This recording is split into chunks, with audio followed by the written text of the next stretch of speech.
Hello and welcome to the Love Vibe podcast, hosted by Angela and Key, two women from the African diaspora creating space to explore and celebrate the sometimes unheard voices, stories and storytellers that speak to triumph and healing in the face of adversity and trauma.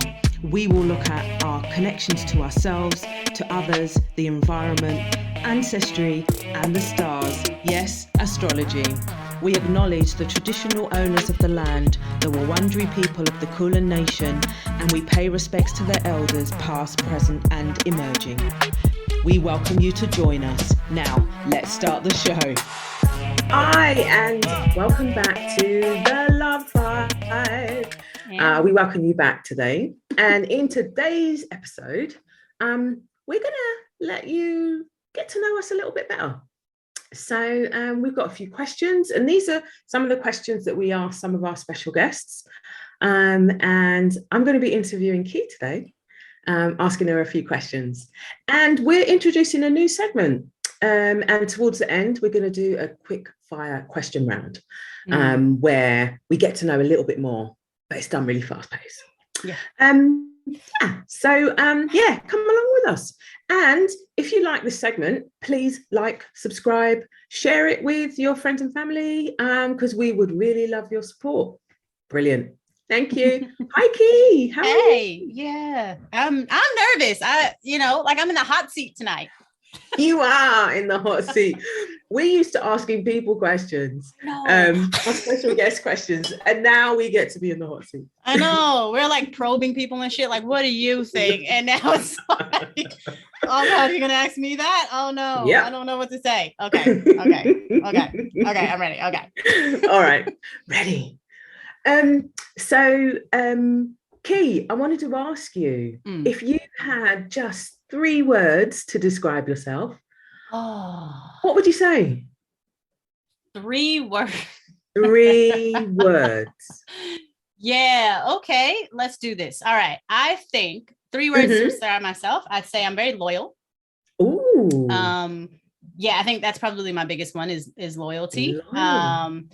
I think we'll throw in creative, but probably not necessarily in the traditional sense of creative, but like, I like to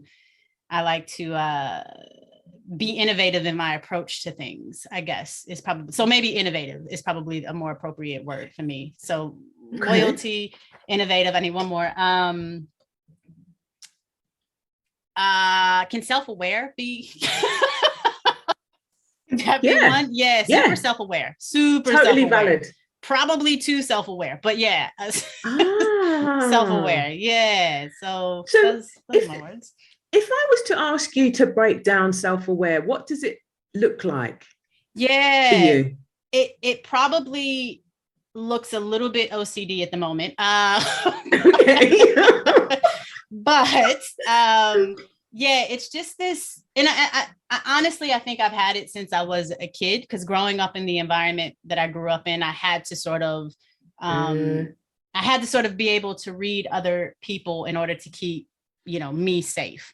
And so by process of doing that, I had to be aware of myself and where I was, what I was doing, how I was reacting to people, those sorts of things. So I guess even now for me, being self-aware is,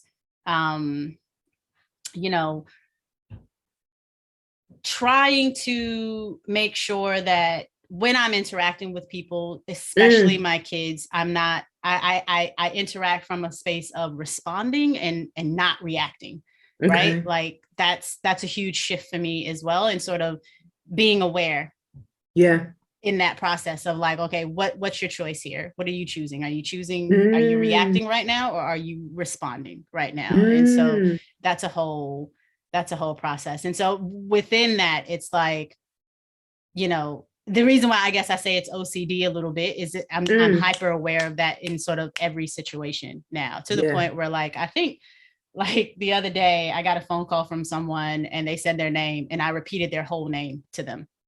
And then after that, like, was like, oh my God, I can't believe I did that. Like, what's wrong with me? Why did I do that? What's going on with me right now? You know what I mean? Like interrogating sort of every little bitty thing at the moment. And I think part of me realizes it's like, you don't need to do that for every single thing, Kiera. Like it's relaxed. But what's great is that you know where it comes from. And so sometimes when we think about who we are and we think about our attributes, sometimes we don't always go back and go, well, is this something that is part of my personality, or is this something that I've developed as a way to survive? You know, and they're two different things. Two very different what's things, interesting is that you're talking about, you know, where the root of that thing is. And so, you know, when you put it in the spotlight of being self-aware, you know where it comes from. Yeah. So you're able to manage it a lot more. Yeah, definitely. And for to me, see whether it's appropriate. Do you know what I mean? Is it appropriate for this exactly this particular situation? Exactly. And you know, also having that thing of like the whole choose your battles as well. And I guess from that perspective, I'm tying in the parenting now, because, you know, I do, as most everybody that's watched the show should know now, I have two young kids. And so, part of that process is like, you know, maintaining that level of sort of self-awareness when they're melting down, because, you know, it's easy for us to sort of feed into those, like, you know, emotion is energy. And so when someone's upset, it's easy to feed into that, but you have to be, you know, solidly rooted and grounded in who you are and in your own sort of feelings to make sure that stays level. So it's, you know, and it's always a task for me, I guess. I won't say battle. I'm going to choose my words properly. It's always a task for me to stay rooted and to stay grounded in my, you know, calm energy when the kids are like losing their fucking minds. So it's it's a lot of work. You know what I mean? Like I didn't realize the amount of effort that needed to go into this, but you know, it is what it is. We deal with it. They're here now. And they're not going anywhere, right? Like, this is it. It can't go back in. Nope. And I can't get rid of them. So, nope. So yeah, we're good. I'm like that little dog at the desk with the fires all around it. Have you seen that meme? No, I haven't seen that. There's a meme of a little dog. It's like a cartoon. It's a little, I can't remember what cartoon it's from, but it's a little dog cartoon, and he's sitting at a desk and everything around him's on fire. And he's like, I'm fine. We're fine. Everything's fine. No, I haven't seen that. You need to send that to me. I will find it and send it to you. That's me. I am the dog. Oh dear. So you've talked about a little bit about you know, that part of, you know, your self-awareness and where that comes from.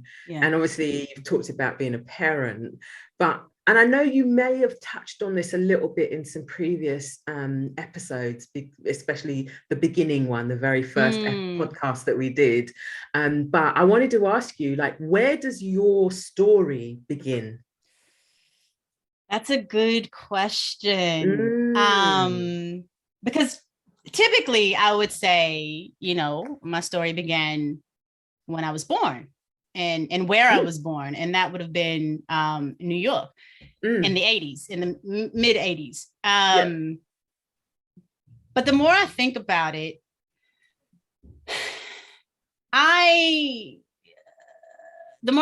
it's like, you know, obviously when you're born and when you're a kid, you don't really have that much control, right? Because you're under very little. Exactly. Especially in a, you know, Black family. You don't got no fucking control. But so it makes me wonder, like, well, you know, and talking about being self-aware and how that's something that I'm like sort of focusing on, and I'm doing a lot of like shadow work. I'm doing a lot of therapy at the moment. Maybe my story starts now. Do you know what I mean? Like maybe my story is now, because this is I'm really getting to know myself and who I am and what makes me tick, what makes me me, what lights me up, what makes me happy, you know, all these different things is like, and a lot of this is like, I didn't know that. So maybe my story starts here now. You know what I mean? Wow. I've never heard anyone say that before. That's amazing. I'm a little strange. So no. Because, you know, we all come at our stories from our own perspectives, and that's our right. And that's something that, you know, we don't necessarily feel the liberty to do, and you do, and that's great. Yeah. It reminds me of there's a singer who's passed away a few years ago now, Gil Scott Heron. I don't know if you know him. Yes, if you're I do know him. I saw him live twice in Newcastle. Wow. He used to come and play at my university. And one of my friends was dating one of his drummers. Okay. Well, dating. Now I look back, it's, you know, she must have been anyway, whatever. Yeah, so I've seen him live twice in the UK. Wow, that's awesome. I've never seen, but I'm a huge fan. Like my mom introduced me to him. And he was a huge influence on me growing up. Yeah. And so in thinking about sort of what I just talked about, like thinking about his song, You Can Always, I don't know the name. I can't remember the name of the song, but it's the lyrics. I'm going to botch them because I haven't heard it in a while now, but it's something like, you can always turn around. You can always go back home or something like that. And I think for me right now, that's kind of where I am. It's like returning home to me sort of thing. Like I can always turn around. You can always sort of restart your story. You can always, you know, put a different foot forward, I guess, in terms of who you are and who you want to be and who you want to become. So yeah, I think that's the process that I'm in right now. And so things look a little bit different for me, I guess. Yeah. Wow. I don't know. That's amazing. And that's amazing that you like Gil Scott Heron. Yeah, I love him. I was so sad when he passed away. Like me and my mom like basically cried together on the phone. Like, yeah, it was pretty heart-wrenching. Yeah. He was his songwriting was just amazing, and he was just one person who just captured that moment. You know, his words really embodied what was happening for, you know, African Americans at that point, and that real sense of betrayal and that real sense of we don't belong here, but you brought us here, and you've made our lives a misery. And you know, almost his songwriting's really raw. But he just captured the moment. Palpable, he just captured, I guess, the moment. Is another good term for it. Like you can actually, when you're listening to it, you can feel that emotion, you know? Yeah, love him. I might listen to him after this show. Yeah, for sure. Yeah. Didn't he do that famous song, The Revolution Will Not Be Televised? That's him. Yeah. When I first heard that live, I was like, this dude is, and he did like Living in a Bottle. Yes, love that song. And he did a few other songs as well. And I was like, this guy is something else. Prolific. He is just something else. Yeah. H2O. I mean, he was a bit GATE. He was a bit older. That was my shit. When Watergate Blues. Yeah, I loved that. Yeah, he was really I'm going to take a listen as well. And we suggest that you do as well. If you don't know who Gil Scott Heron is, check him out. Absolutely. He's passed now. But, he has, I think back in 2000. But when did he pass? It was a while ago now. Maybe 2012. Not sure. Yeah, I can't remember either. Yeah, it's a while ago. Yeah. A while ago. Yeah. Cool. And I'm going to ask you another question that kind of relates to your story, but like, where are your people from? Yeah. I don't know if we talked about this before. I feel like it's probably in one of the lost episodes. There's a couple of those. Maybe they'll get released one day. It's in the lost episode. Maybe. It'd be interesting. But yeah, so it's cool you asked that, because I've actually, in this process of sort of, doing therapy and figuring things out for myself in terms of parenting as well, because one of the things after having kids, I realized that I wanted to do things very differently to how I was raised, and sort of what's considered, normal in sort of my, culture, essentially. Yeah. And so part of that process, I asked myself, where do I come from? Do you know what I mean? Like who are the people that I come from? And so I went through this whole process of doing a DNA testing. Like, I don't know how many DNA tests I've done. If anyone in my family is a criminal, you're all going to jail because they have our DNA. Just gonna put that out there. Don't do no fucking dirt, guys. All right. I've incriminated us all. Or not incriminated, but they have us on file. So I did a DNA testing and found that one test was like, I did the traditional sort of ancestry test, but I also did the 23andMe test, which like has the health reports as well. So obviously I won't share that, but the results that came back from those two tests were pretty much similar. My ancestry is extreme. Like growing up, my mom used to call us mutts. Ridiculously derogatory term, but the sentiment behind it was that we're mixed. There's a lot of different things in us. We don't know exactly what that is, but we're not just one sort of thing.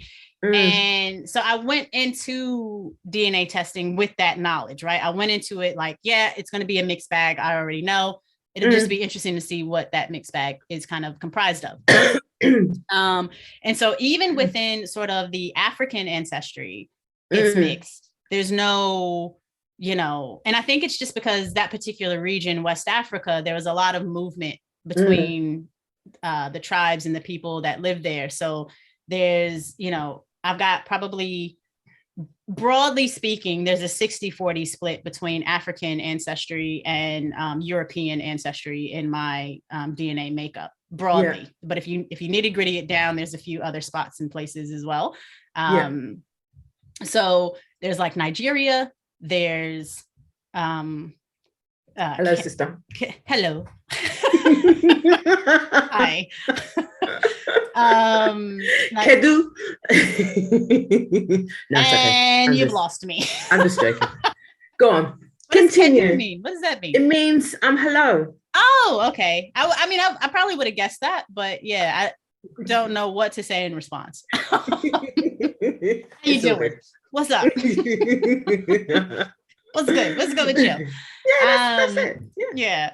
But so Nigeria, like Ghana, all of those sort of countries in that West African, space. But then there's also, and what's really funny is growing up throughout my life, in whichever country I've been in, a few different countries, America, Germany, Japan, South Korea, and now I'm in Australia.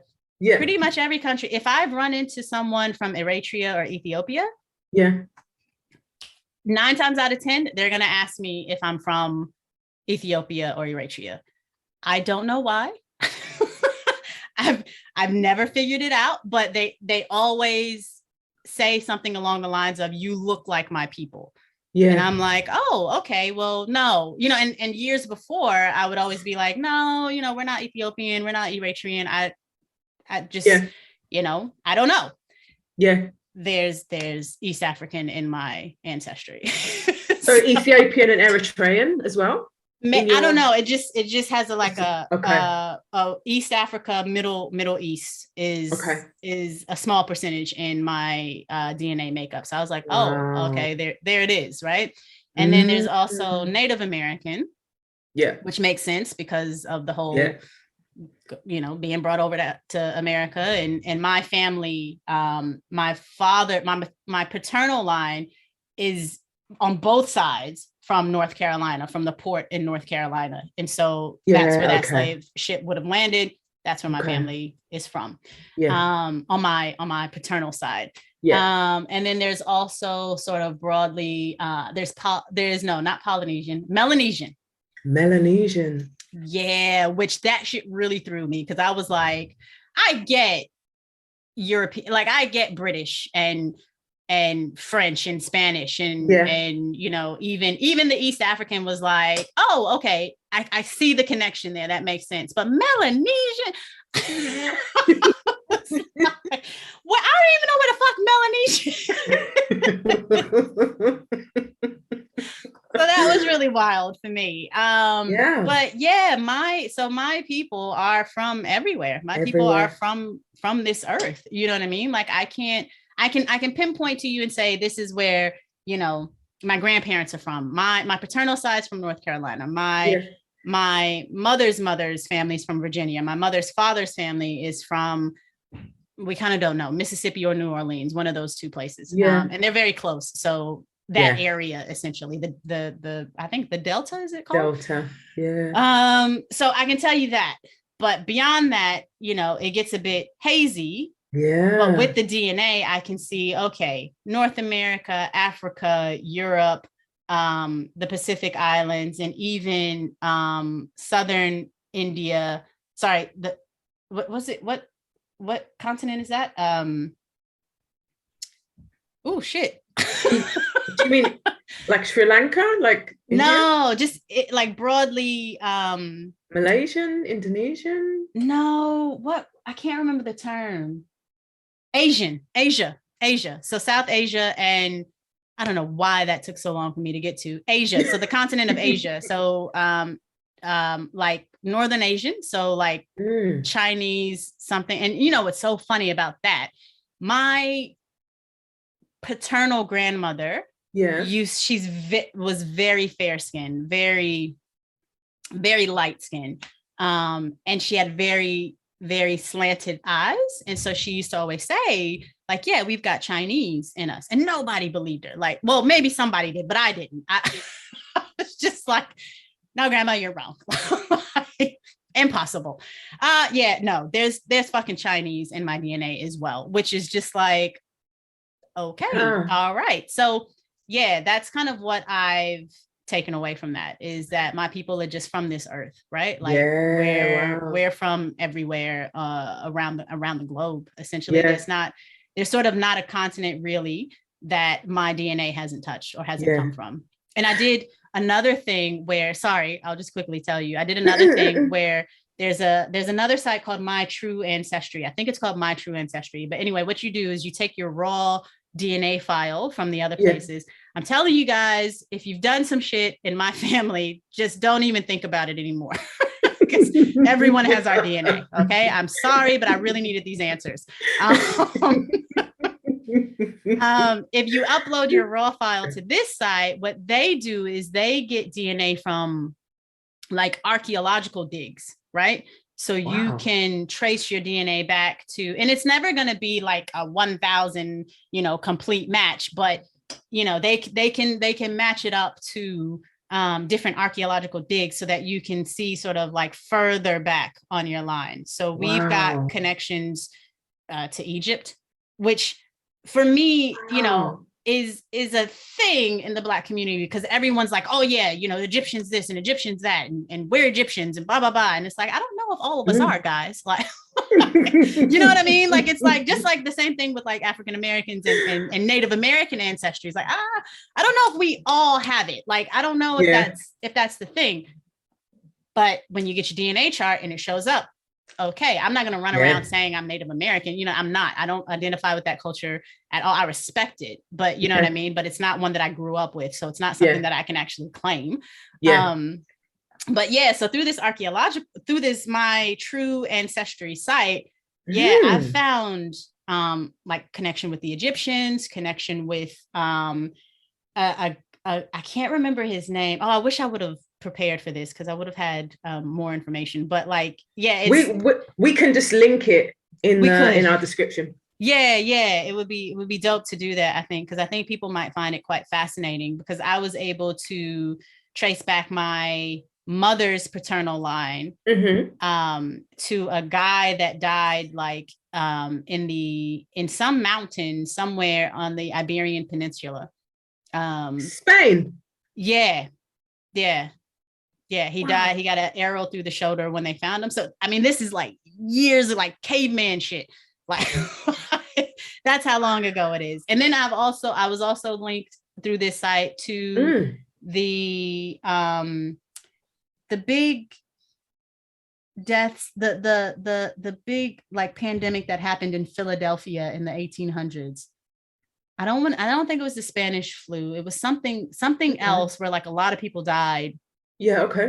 In Philadelphia, and I was linked to, like, my DNA was linked to that as well. Wow. And then it was also linked to some like slaves in somewhere in the Caribbean. And then when I did my grandmother's DNA, she has connections to Jamaica. So it didn't show up in my chart, but that's the way DNA works. Like, it chops and changes, and sometimes things show up and sometimes they don't. But through her chart, I realized like, oh, okay, there's a bit of Jamaican in so the Caribbean is kind of mixed into there as well. And then the last thing I did was the African ancestry. Yeah. So on my maternal line, I was able to trace back essentially my maternal line. So, my mom, her mom, all the way back about 5,000 years. And that linked back to Sierra Leone, the Timni tribe. Yeah. So it's a very interesting sort of, trip. Yeah. Because as we look at you now today, there's every continent in you. Yeah. So you've got the Africas, the Americas, Melanesia, Asia. Yep. I mean, it's wild. And when you think about that in terms of like people and our lines, our lineage going back, and the amount of people needed to get us here to this, like today, even you, Angela, you know what I mean? To get all of us here where we are today, the amount of people that had to come before us, is astronomical. I mean, I don't even know, over 4,000 people.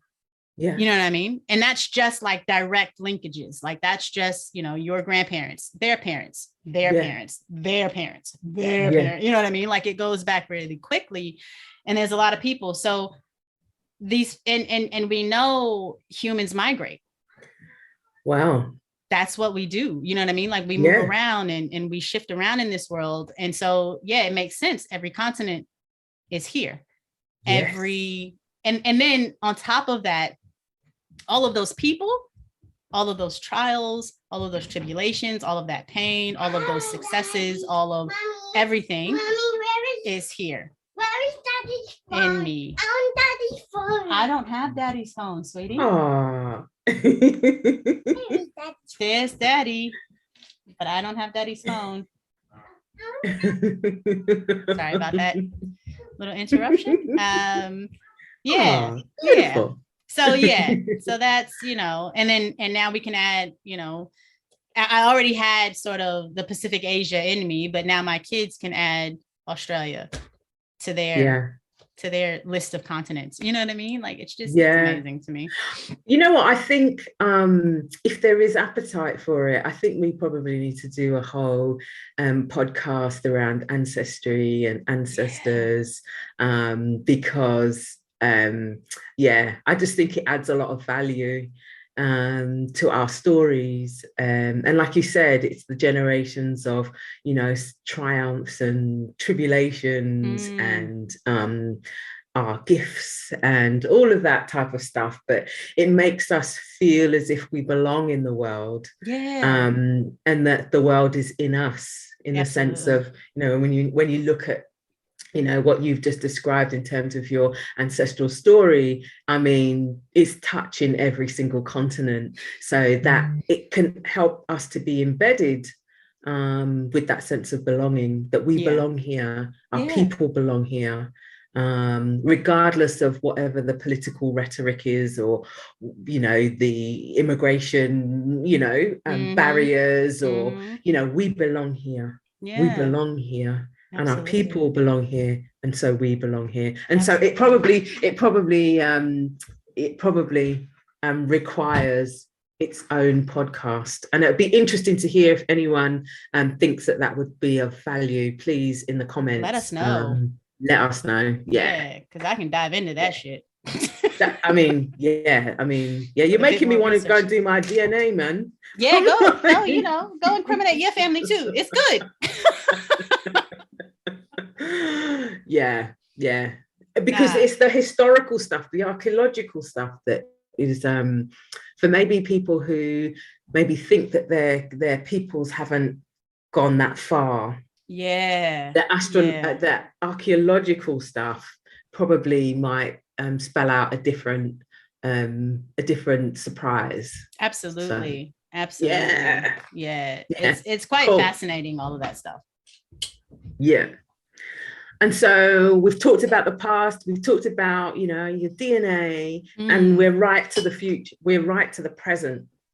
And I wanted to ask you, why marketing? So as a marketer, why, how, who, where, what, all of it. Spill the beans, sis. Yeah, I you know what, Angela? I'm asking myself the same question.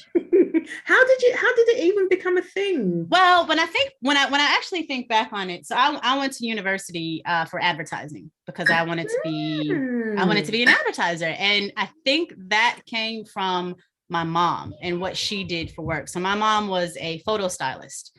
Oh, really? Yeah. So I grew up in a studio. Essentially, I remember going to her studio. Not her studio. Sorry, she worked for a company that did. Essentially, they did photo shoots for catalogs. So how you open do people even send catalogs anymore? I don't think so, but I spent my childhood going into the catalog going, I want that. Exactly. That. So if you go to the home section and you see all the beds in the bed, Aldi has all the beddings and stuff when they have their sales or whatever.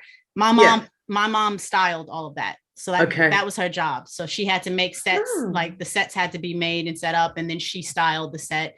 And I just remember I used to spend a lot of time on the floor with her, and I would be around all these cameras, and it was dark. I would just remember it being really dark and having, spotlights up everywhere, and, helping her with doing the little pleats on the corners or something, or pinning something down. And then even helping some of the photographers, okay, Kiara, come look at this and tell me what you see. And, do you think this is lined up properly? So it was a really sort of creative environment that I just got a taste of and wanted to be a part of. Wow. And so that's what drove me, I think, to doing advertising, because I thought that growing up in that environment, I was going to be really good at it. And then as soon as I graduated from college, I was in a little bit of a different headspace. I finished and I gotten my degree in advertising, but I was like, I don't want to be in America anymore. I want to travel. So I ended up teaching English in Japan for 2 years. But even through that, shades of sort of advertising marketing came in, because I got put in charge of the after school program for the school that I was working for, where I was teaching English. And so I had to create ads essentially to get parents to want to, and then I had to create the program, the after school program, and make it valuable enough for parents to actually want to pay for this program. So it was something that kind of followed me a little bit throughout life. Essentially, I was always sort of doing, it didn't really matter what role I was in. There was always an element of me needing to persuade people, essentially. And so then it became, okay, well, all right, that makes sense. What I'm good at is writing persuasive sort of copy, I guess, so to speak. And so, that's kind of how it happened. It started, I think, in my mom's career, looking at what she was doing, and trying to figure out how could I be in that sort of how can I be in that? I'm not as crafty as my mom. I'm not very good at, you know, styling and, you know, all of like if you walked into my mother's house, it was like, it looked like a catalog, essentially, like that, because she just did what she did at work at home. And yeah, I was never good at that sort of thing, but I was good at, you know, I was good at writing stuff. I was good at like writing stuff to make people go, interesting, or, you know, whatever. So that's kind of how I think I ended up in the space that I'm in now, which is still marketing. Yeah. So obviously it's interesting because you just, you know, we've talked a little bit in other podcasts about our skills and our superpowers and our gifts. And obviously you've spoken about your mom and like, and it's like nature versus nurture. It's like a combination of the two, because you're in the environment that you were in, you were exposed to, oh, this is a possibility. But, you know, obviously it's your mum's skill. It was her skill. Definitely. Yeah, that's amazing. And, you know, in the podcast that we did with your sister, you know, you talked about your kind of family skill and gift with words. So the idea about creating copy and influencing people through word is there as well. So that's amazing. That's amazing. It's like a real marrying of the two, nature versus nurture, plus, you know, your kind of ancestral gifts as well with words. I think so. And another aspect of it for me was, you know, growing up, obviously you have your groups of friends, but and I think one of the other things I'm only noticing this now, but like when I think back to it, it's like my mom, I felt, was super fucking cool for the work that she did. That like the type of work that she did was really cool, because no other parents were really doing that. Exactly. Exactly. So, you know, it was like, oh, well, I want to do this. I don't want to work in an office like that. Like, you know what I mean? Like, I don't want to do admin work and, you know, because that's kind of like, you know, when I think about it, I think or maybe they were nurses or something like that, which is like very noble. But I was like, I want to be cool.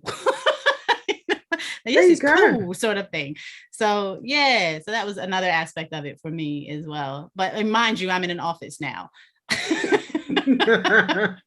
Only for this iteration. We'll see. We'll see. Doing cool shit, but still in an office.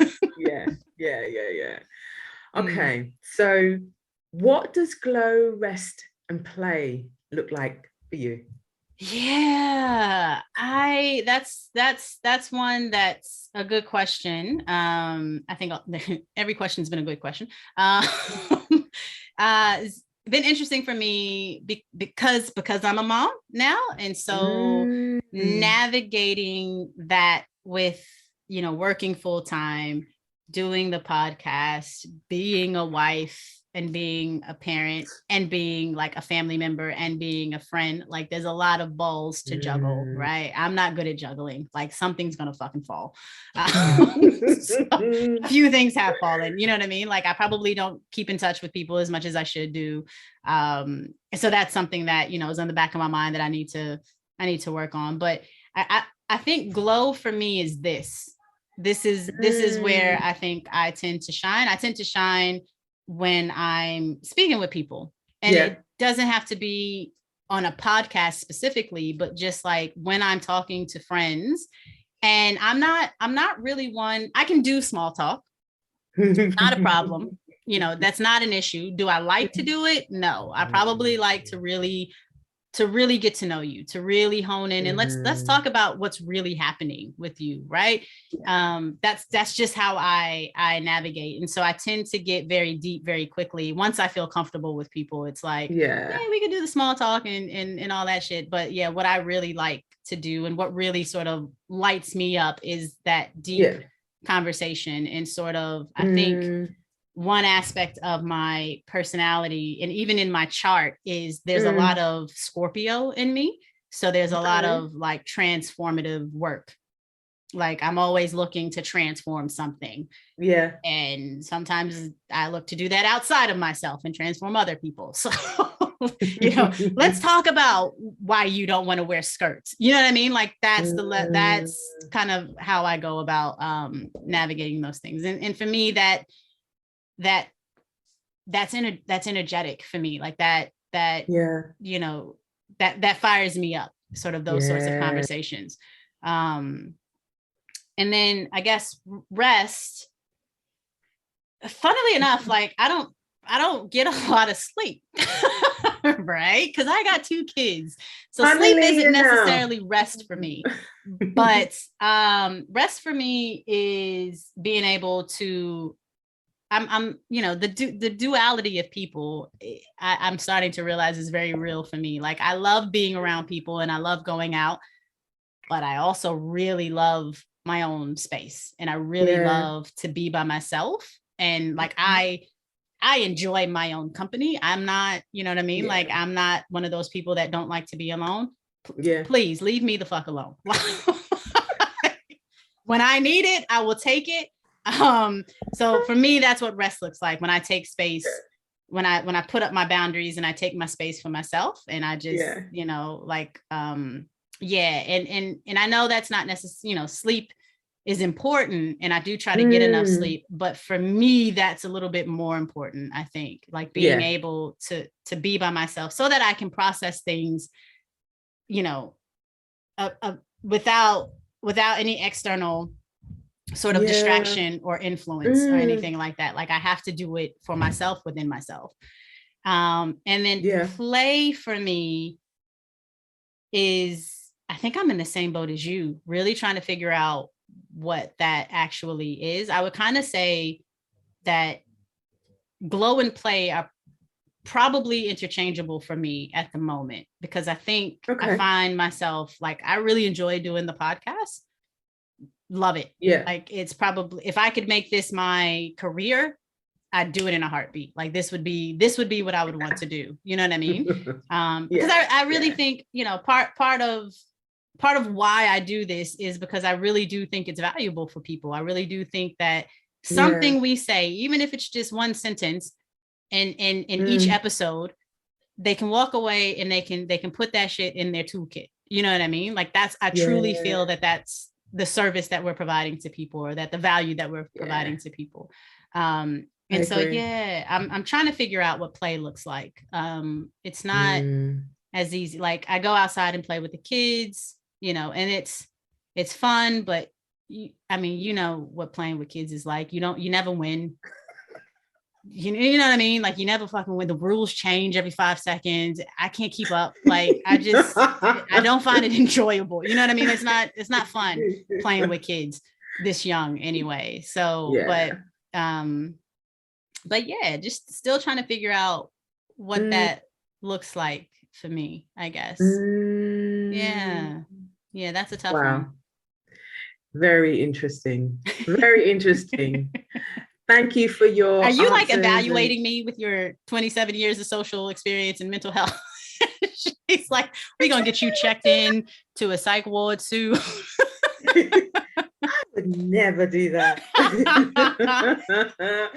No, I would never do that. But it's a great opportunity for, people listening and watching this podcast to get to see like who we are and what is our motivation. And definitely. Yeah, I think it's important. Yeah. We get sold a lot of things, and sometimes it's just nice to listen to, the real, like you said, like the real things of life. And small talk is great, but and we can get there in lots of different forms online and all of that kind of stuff. But sometimes, you just want to have something that you can walk away with some tools, or at least something to think about. Yeah, exactly. Yeah, which is important. So thank you for your answers. And now we are on to the quick fire round. Oh, quick fire question round. I'm ready. Right, you tell me when you're ready. Okay. Are you ready? I'm ready. What's your favorite color? Emerald green. Emerald green. What's your favorite number? 11. What's your favorite season? Winter. If you could have one food for the rest of your life, what is it? Ramen. I'm fucking ready, Angela. 3 people come to dinner, Okay. and they can be either alive or have already passed. Who are they? Gil Scott Heron, Beyonce, and Oprah. Yeah. Oh, that would It's be gonna good. be fire. We gonna have ramen too. In the morning. For breakfast. How do you start your day? Terribly. I used Don't to say scroll with ramen. No. Well, sometimes I used to scroll through my phone first thing waking up, but now I'm trying to shift that into meditating and pulling like a guidance card for the day. Yeah, like an oracle card. Yeah, cool. So you've been dropped down onto a desert island. It's you and one book. What's the book? Ay. That is not the book. Probably Persuasion by Jane Austen. I really like that. Or The Alchemist. One of those two. Yeah. Who's that by? The Alchemist by Paolo. Yes, that. Colelli. Yeah, that one. Him. That is the person you're looking for. Oh, did you just do a British accent? Oh, I have no idea what I did, but it this comes out sometimes. Sorry. I'm a little loose today. Usually, I think when we have guests on, I'm a little bit more like, but when it's just us, I'm a little bit more loose. So, yeah. So that's the end of the quick fire questions. Oh, okay. So thank you very much. And that was easy. And we've gotten to know a little bit more about you, the way that you tick, the things that influence you, what's in your current, and what your story is. And it's been great. And if you like this episode, The Love Vibe, please subscribe, like, there's a bell like share down with there. a friend. And there's a bell as well. And share with your friends and family. And if there's anything that resonated, if there's anything that especially the question about ancestry, if that's something that you would be interested in as a podcast topic, let us know in the comments. Definitely. And we're going to see you the next episode. Thank you very much. Ciao. Bye.